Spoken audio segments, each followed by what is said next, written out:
Hier is Clint en Coco. Clint is baie lief vir reis na ander lande. Hy besoek die Christo Rey standbeeld in Cali, Colombia. In Colombia is daar baie kokosneutbome. Daarom sien ons so gereeld vir Coco. Clint verstom hom oor die grootte van hierdie standbeeld. Clint merk ook die Coca-Cola op wat in die beeld se hand is. Clint voel sommer hoe sweet hom aftap van al die stap. Hy neem sy termometer om sy temperatuur te meet in grade Celsius. Darm net 37 grade Celsius. Coco knik sy kop van tevredenheid. Clint dink terug aan sy dae van rugby speel en waar hy die curry cup saam sy pa gekyk het met 'n Coke in die hand.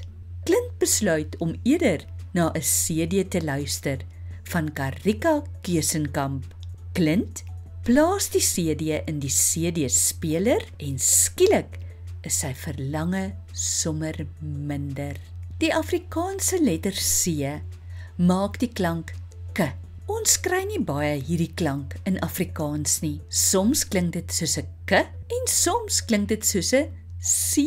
Luister na die verskil. C-klank. CD, CD-speler, Celsius. K-klank.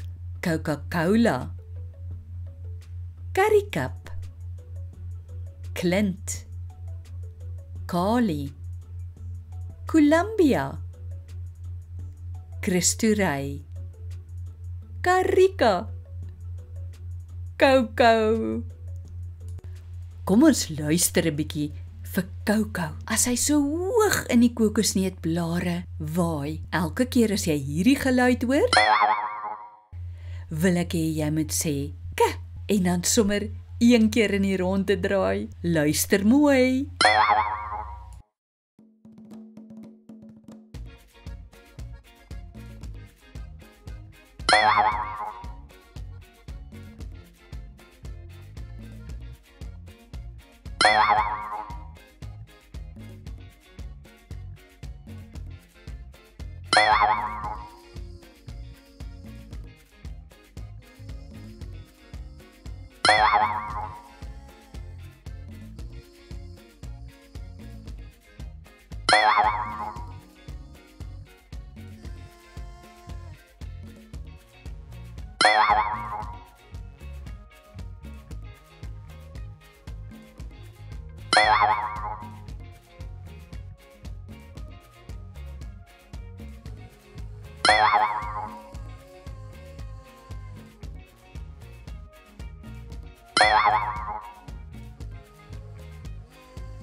Dankie Clint en Coco dat julle vir ons so mooi geleer het om die K-klank in Afrikaans uit te spreek. Maats, ons sien julle in die volgende video hier op ons Kindervideo YouTube kanaal. Totsiens maats!